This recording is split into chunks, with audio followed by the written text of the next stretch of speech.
जो हम आगे बढ़ के आपको बता रहे द्वारिक, ये जो ऊर्जा क्षेत्र है वो ऊर्जा क्षेत्र की क्या महिमा है। अब वास्तु के अंदर आज का जो हमारा चैप्टर है उसके अंदर जो हम कहना चाहते हैं द्वारिक, वो उसके बारे में हम आपको बताना चाहते हैं। अब यह है द्वारिका का मतलब है द्वारपाल।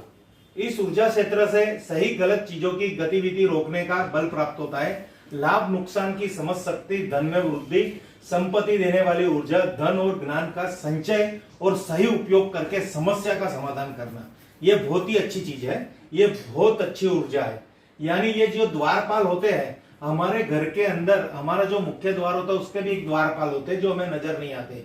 उस द्वारपाल जो हमारी रक्षा करते हैं वो हमारे पितृगण हो सकते हैं या हमारे देवगण हो सकते हैं, या हमें कोई भी ऐसी अच्छी शक्तियां हमें मदद करती है, उसी से रिलेटेड ये चीज है। अगर ये ऊर्जा क्षेत्र भी अगर डिस्टर्ब होगा तो हमें बहुत ही प्रॉब्लम्स आएगी। तो हमें इस सभी गुणों से, इसी सभी लाभ से हम वंचित रह जाएंगे।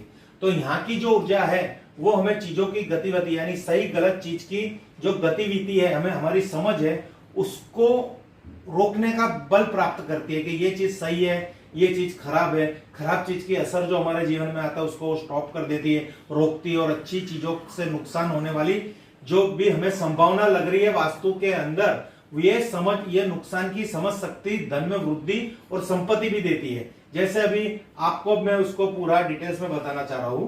अगर ये क्षेत्र के अंदर ये जो हमारी ऊर्जा क्षेत्र है नैऋत्य कोण से सटीक पश्चिम दिशा की तरफ, यहाँ पे समझो कि हमारे जीवन का एक द्वारपाल, हमारा एक चौकीदार ऊर्जा क्षेत्र है। यानी यहाँ से कोई भी खराब चीज या खराब घटना हमारे वास्तु के अंदर आने वाली जो ऊर्जा है उसको ये कंट्रोल करती है। यहाँ की कोई भी नेगेटिविटी को हमें समझ शक्ति देती है कि ये चीज गलत है, ये चीज खराब है, ये चीज को इसको ऐसे मेंटेन करना है।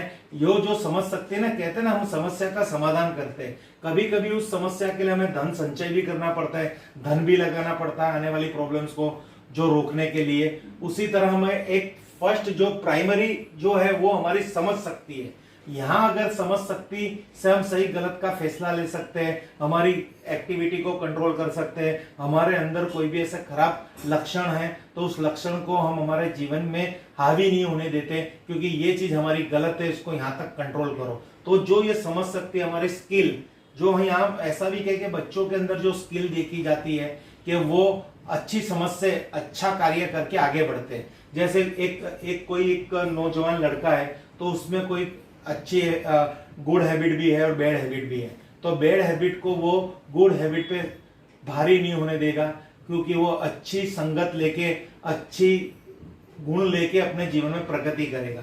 तो ये जो समझ सकती है, लक्ष्य प्राप्ति की जो समझ सकती है, धन संचय करने की समझ सकती है, यहाँ पे ये स्थान पे वो ऊर्जा है। यहाँ पे हम हमारे घर के अगर तिजोरी भी रखते हैं, जहां हम पैसा रखते हैं, तो उसकी ऊर्जा से, ये द्वारिक की ऊर्जा से वो संचय शक्ति हमारी बढ़ती है, बचत हमारी बढ़ती है। अगर यहाँ की ऊर्जा अनबैलेंस होगी तो असंतुलन होगी, तो ऑलवेज हमें क्या होगा, हमेशा हमारे जीवन के अंदर बचत का जो हमारा पासा है हमारे जीवन के अंदर कि छोटी बड़ी बचत करते वो नहीं होगी, और हमारे हमेशा धन हानि रहेगी। यानी यहाँ भी कभी शौचालय नहीं आना चाहिए, किचन नहीं आना चाहिए, और ऐसे वास्तु संबंधित चीजें है, कलर है, कंस्ट्रक्शन है, एंगल्स है, यहाँ पे कोई भी एंटी एक्टिविटी, एंटी कलर या एंटी कंस्ट्रक्शन नहीं होना चाहिए। वास्तु के नियम अधीन वास्तु मंडल में जो हमें वास्तु के अंदर सिखाया गया है, पढ़ाया गया है, वही चीज यहाँ पे होनी चाहिए। वही चीज होगी तो ही ये ऊर्जा बैलेंस रहेगी, नहीं तो ये ऊर्जा हमेशा डिस्टर्ब ही रहेगी और आप जीवन में हमेशा प्रॉब्लम में रहोगे। उसी तरह नैऋत्य कोण की तरफ हम बात करेंगे तो एग्जैक्टली नैऋत्य कोण जो दक्षिण पश्चिम को लेके कोण बनता है वो बहुत ही प्रभावशाली कौन रहता है। वहां पे पितृगण जो हमारे पितृ है उनका स्थान है। ये जो देव स्थान है वो बहुत ही पावरफुल स्थान है। ये जैसे बाकी सब देवी देवता का काम हमारे वास्तु को संभालना है, उसी तरह पितृदेव का काम हमारे जीवन को संभालना है। अगर ये सब आपस में मिलजुल के हमारे घर के अंदर बैलेंस नहीं होंगे, कोई भी देव अपनी जगह पे अपनी शक्ति को बैलेंस नहीं कर पाएंगे, या फिर वो शक्तियां एक दूसरे से विपरीत काम करेगी, अनबैलेंस होगी, अनसंतुलन होगी, तो हमारा जीवन हमेशा कष्टमय रहेगा। ये एक सटीक है, पुराणों में भी लिखा हुआ है कि जीवन में आने वाली समस्या वास्तुजन्य हो सकती है। अब पितृगण की हम बात करेंगे तो पितृदेव हमारे जीवन में क्या क्या अपना रोल अदा करते हैं। इसको रोल तो नहीं कहेंगे, उनके आशीर्वाद कह लो या फिर उनका नाराजगी कह लो।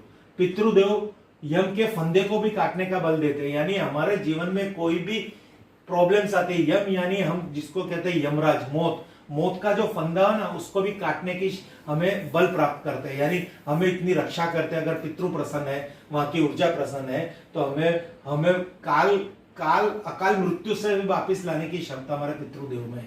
हमारी सारी गलतियां, अपराध, पाप और सभी समस्याओं का समाधान करते हैं। अगर हमारे पितृ हमसे खुश हैं, हमसे प्रसन्न हैं, तो हमारे जीवन में होने वाली छोटी बड़ी हर तरह की प्रॉब्लम्स, हर तरह का वास्तु दोष, हर तरह का ज्योतिषी, कोई भी ऐसी ग्रहों की प्रॉब्लम है, कुछ भी हो, हमारे अपराध हो, तो सब में हमारे पितृ हमारी रक्षा करते हैं और उसमें समाधान दिलाते हैं। जीवन में सभी प्रकार के सुख शांति, वैवाहिक और संतान सुख देते हैं। जीवन के अंदर सबसे बड़ा वैवाहिक सुख है और संतान प्राप्ति का सुख है। जो पितृगण जो हमारे से अप्रसन्न होंगे, हमारे से नाराज होंगे, तो ये दो सुख हमें नहीं मिलेंगे। रोग हमारे घर में बसेरा कर लेगा और हमें जीवन में कुछ भी सुख शांति जैसी कोई भी साधन संपन्न जीवन नहीं बिता सकेंगे। अब ये मैं आपको पूरा वास्तु मंडल में समझाना चाहता हूँ। ये जो नैऋत्य कोण है, वहां वास्तु पुरुष का मस्तक, वहां वास्तु पुरुष का पांव वाली दिशा है, यहाँ उनके पांव भी आए हुए, यानी पांव यानी जीवन को आगे बढ़ाना, चलना।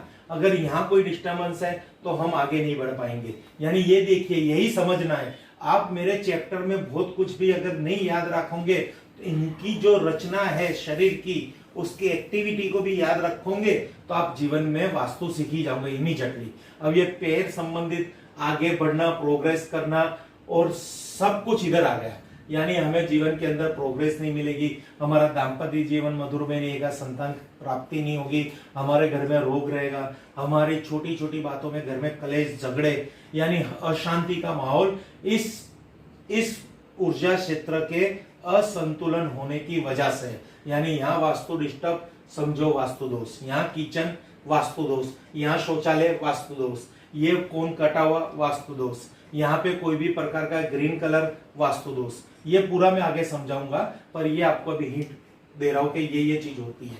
यानी यहाँ बहुत ही ध्यान रखना है वास्तु के अंदर पितरों के आशीर्वाद के लिए। अगर पितृ आपके पक्ष में है तो देवगण भी आपके हैं, प्रभु भी आपके हर काम, कोई भी आपका काम अटकेगा नहीं, क्योंकि पितृ दोष से बचने के लिए यहाँ पे बहुत ही हमें ध्यान रखना है। इसके ऐसी बहुत सी ऐसी बातें हैं जो मैं आपको आगे बताता रहूंगा कि एक एक कोने का, एक एक दिशा का क्या क्या महत्व है वास्तु के अंदर।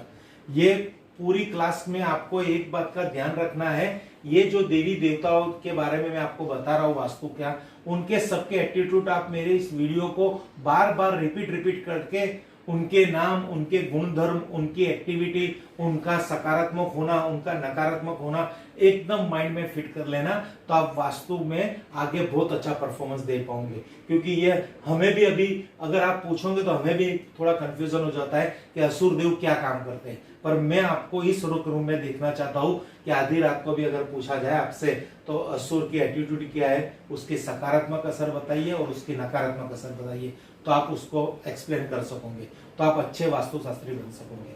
Thank you.